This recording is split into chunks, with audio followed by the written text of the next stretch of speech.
Assalamualaikum warahmatullahi wabarakatuh. Salam SHMH Sinau Hukum Melek Hukum. Pemirsa SHMH yang saya hormati, yang saya muliakan, yang berbahagia, sebangsa dan setanah air dimanapun Anda berada. Kembali lagi dengan saya melalui channel SHMH Sinau Hukum Melek Hukum yang akan membahas Undang-Undang Nomor 1 Tahun 2023 dan akan berlaku nanti mulai 2 Januari 2026. Kepada yang baru bergabung dengan channel yang kita banggakan, channel yang kita cintai, channel yang membahas secara komprehensif KUHP baru pasal demi pasal, dan satu-satunya channel yang membahas pasal demi pasal, yaitu Sinau Hukum Melek Hukum SHMH.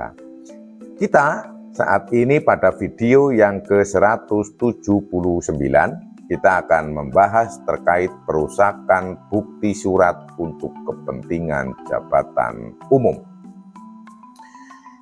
Bahwa di dalam kitab Undang-Undang Hukum Acara Pidana di pasal 184 itu menjelaskan tentang alat bukti. Alat bukti pertama adalah keterangan saksi, alat bukti kedua adalah keterangan ahli, alat bukti ketiga adalah petunjuk, alat bukti keempat adalah surat, alat bukti kelima adalah keterangan terdakwa. Kelima-limanya ini merupakan sesuatu item yang sangat penting di dalam pembuktian, khususnya pembuktian tindak pidana. Dari kelima item ini, maka dapat dibuktikan apakah orang yang didakwa melakukan tindak pidana ini melakukan tindak pidana atau tidak melakukan tindak pidana, ataupun melakukan tindakan namun tidak termasuk tindak pidana. Namun demikian perlu saya sampaikan bahwa alat bukti yang tidak bisa dimanipulasi itu adalah alat bukti surat. Mengapa saya berbicara demikian? Karena kalau surat sudah dibuat kan tidak bisa dirubah lagi, apalagi sudah ditandatangani dan sebagainya. Ini tidak bisa dimanipulasi, tidak bisa ditipu. Kalau keterangan saksi, mohon maaf, saya sampaikan.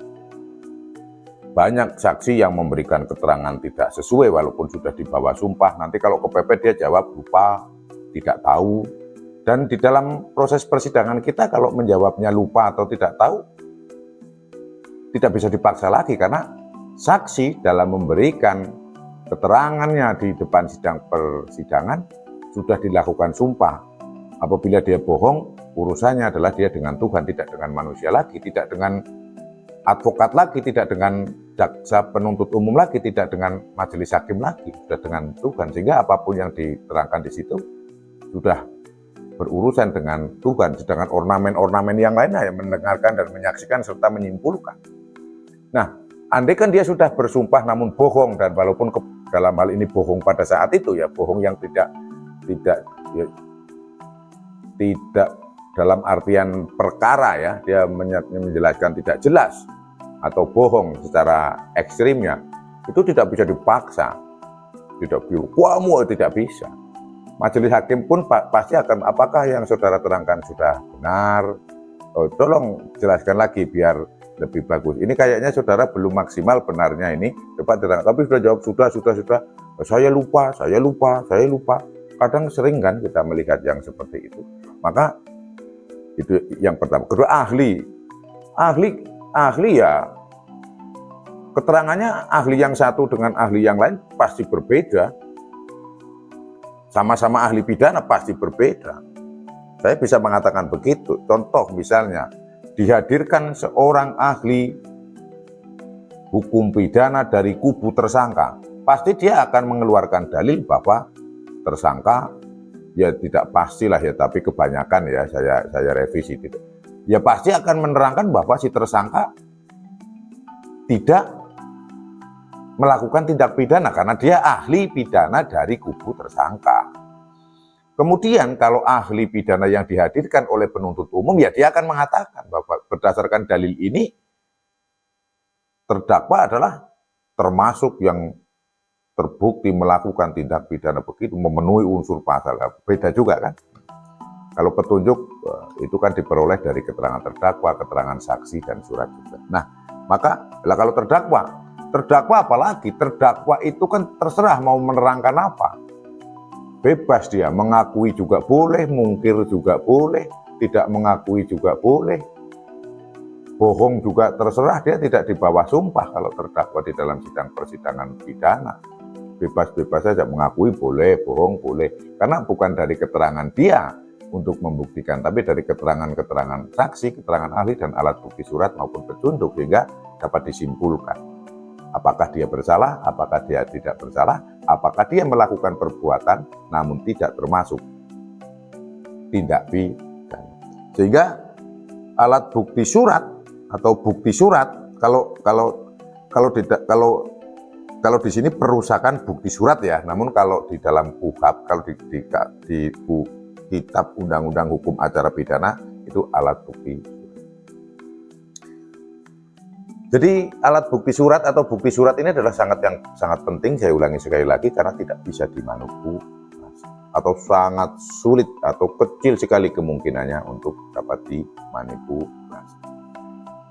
Pasal 364 KUHP baru ayat 1 berbunyi, setiap orang yang secara melawan hukum memecahkan, meniadakan, atau merusak segel yang ditempatkan pada barang yang disegel oleh atau atas nama pejabat yang berwenang, atau dengan cara lain menggagalkan penutupan segel dari barang yang akan disegel, dipidana dengan pidana penjara paling lama 2 tahun 6 bulan atau pidana denda paling banyak kategori 3.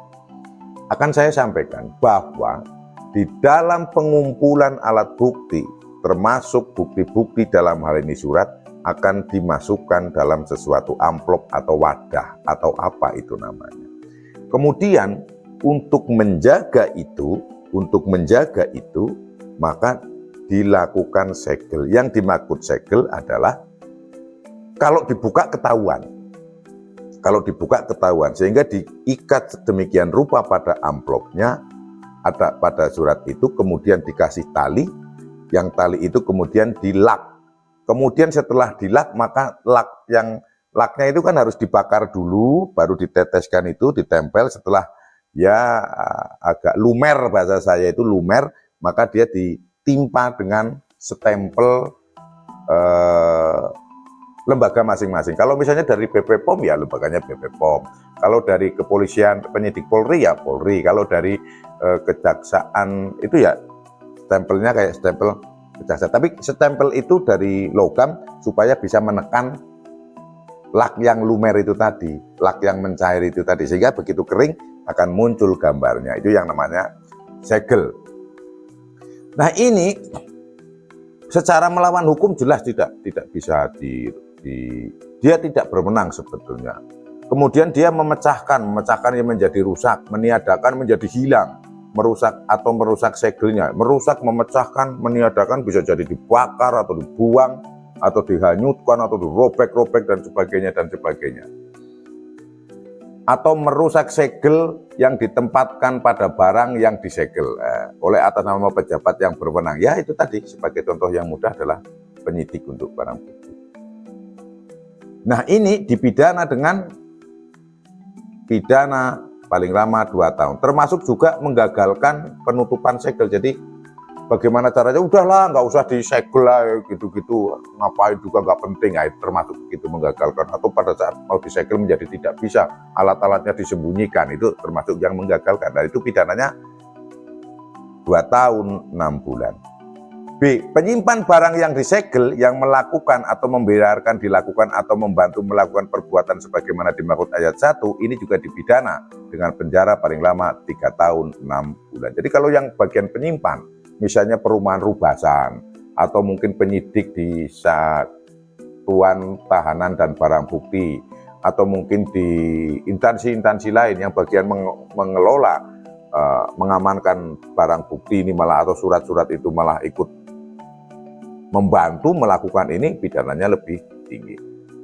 Ayat 3, jika perbuatan sebagaimana dimaksud pada ayat 2 terjadi karena kealpaan, dipidana dengan pidana penjara paling lama 1 tahun. Kalau hanya kealpaannya, pidananya hanya 1 tahun atau denda paling banyak kategori 3, lebih ringan. Pasal 365 KUHP baru, dipidana dengan pidana penjara paling lama 4 tahun atau pidana denda paling banyak kategori 5. Setiap orang yang merusak, menghancurkan, membuat tidak dapat dipakai lagi atau menghilangkan. Huruf A, barang yang digunakan untuk meyakinkan atau dijadikan bukti bagi pejabat yang berwenang. Kalau tadi surat, kalau ini adalah merusak barang bukti bagi pejabat yang berwenang. Yang berwenang siapa? Bisa jadi penyidik, bisa jadi penuntut umum, bisa jadi majelis hakim. Untuk terkait yang untuk pembuktian, yaitu tadi yang saya sampaikan di depan di pengadilan.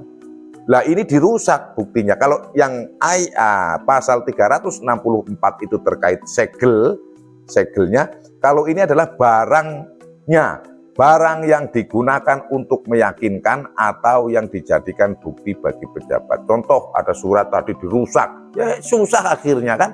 Nah, orang yang merusak ini yang dipidana.